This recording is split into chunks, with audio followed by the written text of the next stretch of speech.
दोस्तों, आज की इस वीडियो में हम जानेंगे डिविडेंड क्या होता है, कंपनी डिविडेंड कब देती है, डिविडेंड कितने प्रकार के होते हैं और यदि हमें किसी कंपनी से डिविडेंड चाहिए तो उसके शेयर हमें कब बाई करना है, स्टॉक मार्केट से हम कैसे रेगुलर पैसिव इनकम कैसे प्राप्त कर सकते हैं। इस वीडियो के अंत में मैं आपको कुछ कंपनी के नाम बताऊंगा जिसमें निवेश कर आप डिविडेंड से 1 लाख रुपए साल के कैसे कमा सकते हैं। अगर आपने अभी तक हमारे चैनल को सब्सक्राइब नहीं किया है तो प्लीज़ सब्सक्राइब कर लें। तो आइए देर न करते हुए इसे शुरू करते हैं। डिविडेंड को हम हिंदी में लाभांश कहते हैं। लाभांश 2 शब्दों के मेल से बना होता है, लाभ एवं अंश, जिसमें लाभ को हम किसी कंपनी का प्रॉफिट कहते हैं और अंश का मतलब पार्ट होता है। इसका मतलब प्रॉफिट का पार्ट हुआ। जी हाँ दोस्तों, डिविडेंड का मतलब और कुछ नहीं, प्रॉफिट का पार्ट होता है जो कंपनी अपने शेयर होल्डर को देती है। हर प्रॉफिटेबल कंपनी के पास 2 चॉइस होती है, या तो वह कंपनी पूरे प्रॉफिट को अपने बिजनेस में लगाने के लिए अपने पास रख ले या प्रॉफिट का कुछ पार्ट अपने पास रखकर बचा हुआ प्रॉफिट अपने शेयर होल्डरों के बीच बांट दे। तो यही बचा हुआ प्रॉफिट का पार्ट जो कंपनी अपने शेयर होल्डर के बीच बांट देती है डिविडेंड कहलाता है। आइए इसे एग्जाम्पल से समझते हैं।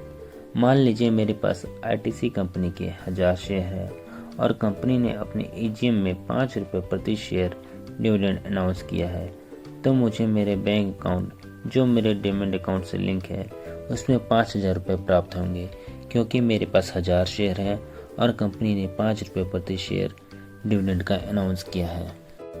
दुनिया के सबसे बड़े इन्वेस्टर में से एक वॉरेन बफेट को हर साल अरबों रुपए केवल डिविडेंड से मिलता है। पिछले साल वॉरेन बफेट की कंपनी बर्कशायर हाथवे ने $5 मिलियन की इनकम केवल डिविडेंड से प्राप्त हुई। तो दोस्तों, अब तो आप समझ ही गए होंगे डिविडेंड क्या होता है। आइए अब जानते हैं डिविडेंड कितने प्रकार के होते हैं। डिविडेंड मुख्यतः 2 प्रकार के होते हैं, interim dividend, final dividend. Interim dividend यह वह डिविडेंड है जिसमें कंपनी फाइनेंशियल ईयर के भीतर ही क्वार्टरली डिविडेंड की घोषणा करती है और इस डिविडेंड को इंटरिम डिविडेंड कहा जाता है। कंपनी एक फाइनेंशियल ईयर के बीच कितने भी इंटरिम डिविडेंड की घोषणा कर सकती है। फाइनल डिविडेंड जब कंपनी फाइनेंशियल ईयर के अंत में एनुअल डिविडेंड की घोषणा करती है तो इसे फाइनल डिविडेंड कहा जाता है। डिविडेंड हमेशा वह कंपनी देती है जो हमेशा प्रॉफिट में होती है। जो कंपनी लॉस में होती है वह डिविडेंड नहीं देती है। डिविडेंड ज़्यादातर वह कंपनी देती है जो बहुत बड़ी और मैच्योर हो चुकी होती है।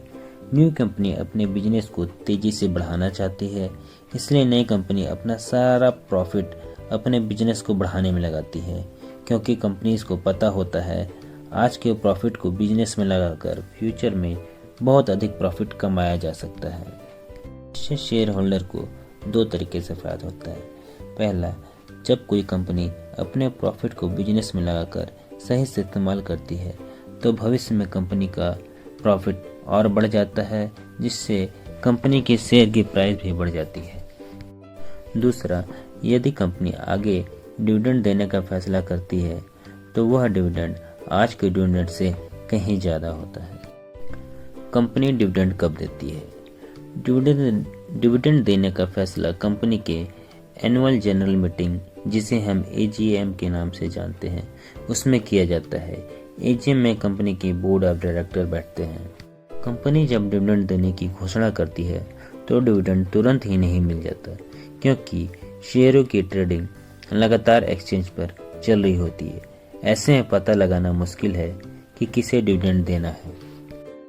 ऐसे में कंपनी डिविडेंड की घोषणा एवं डिविडेंड पे आउट के बीच कुछ महत्वपूर्ण डेट्स भी अनाउंस करती है। पहला, डिविडेंड डिक्लेरेशन डेट। दूसरा, रिकॉर्ड डेट। तीसरा, एक्स डिविडेंड डेट। चौथा, dividend pay out date. Dividend declaration date ये वो दिन है जब एजीएम की बैठक होती है और बोर्ड डिविडेंड देने की मंजूरी देती है। दूसरा, रिकॉर्ड डेट ये वो दिन होता है जिसमें कंपनी अपने रिकॉर्ड को देखती है और उनमें जिन शेयर होल्डर का नाम होता है उन्हें डिविडेंड देने का फैसला करती है। पर आमतौर पर डिविडेंड की घोषणा एवं रिकॉर्ड डेट के बीच 14 से 30 दिनों का अंतर होता है। Ex dividend date, ex date, ये आमतौर पर रिकॉर्ड डेट से 2 दिन पहले का दिन होता है। ऐसा इसलिए होता है क्योंकि भारत में T+2 के आधार पर खरीदे हुए शेयर का सेटलमेंट होता है। तो अगर आपको डिविडेंड चाहिए तो आपको शेयर एक्स डिविडेंड डेट से पहले खरीदने होंगे। डिविडेंड पे आउट डेट, यह वह दिन होता है जिस दिन डिविडेंड का भुगतान शेयर होल्डर को किया जाता है। जैसा कि मैंने आपको बोला था, अंत में मैं आपको बताऊंगा यदि आपको 1 लाख रुपए साल के डिविडेंड कमाने हैं तो आपको किस कंपनी के कितने शेयर बाई करने होंगे। चलिए इसे जानते हैं। इस लिस्ट में हमारी पहली कंपनी है वेदांता लिमिटेड। यह कंपनी मिनरल, ऑयल एवं गैस का एक्सप्लोरेशन, एक्सट्रैक्शन एवं प्रोसेसिंग का काम करती है। इसका डिविडेंड यील्ड 9.4% है। कंपनी में पूरे साल का 1 लाख रुपए डिविडेंड प्राप्त करने के लिए आपको लगभग 3125 शेयर बाई करने होंगे। इस लिस्ट में दूसरी कंपनी हमारी Indian oil corporation limited. Company oil के मामले में भारत की सबसे बड़ी कंपनी है। कंपनी का डिविडेंड यील्ड 10.84% है और इस कंपनी से पूरे साल का 1 लाख रुपए डिविडेंड प्राप्त करने के लिए आपको लगभग 1329 शेयर बाई करने होंगे। तीसरी कंपनी हमारी कोल इंडिया लिमिटेड। कंपनी कोल की माइनिंग एवं प्रोडक्शन का काम करती है। इस कंपनी का डिविडेंड यील्ड 10.96% है। कंपनी में पूरे साल का 1 लाख रुपए डिविडेंड प्राप्त करने के लिए आपको लगभग 6247 शेयर बाई करने होंगे। तो दोस्तों, ये था हमारा आज का वीडियो डिविडेंड के ऊपर। इस वीडियो में हमने जाना डिविडेंड क्या होता है, भी कंपनी डिविडेंड कब देती है, मैच्योर और प्रॉफिटेबल कंपनी ही डिविडेंड देती है, और अगर हमें किसी कंपनी का डिविडेंड लेना है तो हमें उस कंपनी का शेयर को एक्स डिविडेंड डेट से पहले बाई करना होगा।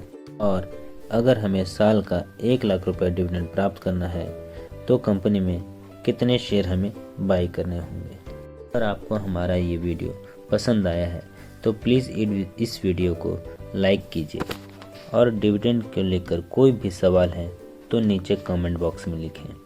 कोई भी वीडियो आपसे मिस न हो, इसके लिए आज ही हमारे चैनल मनी डाइजेस्ट को सब्सक्राइब करें एवं बेल आइकन दबाना न भूलें।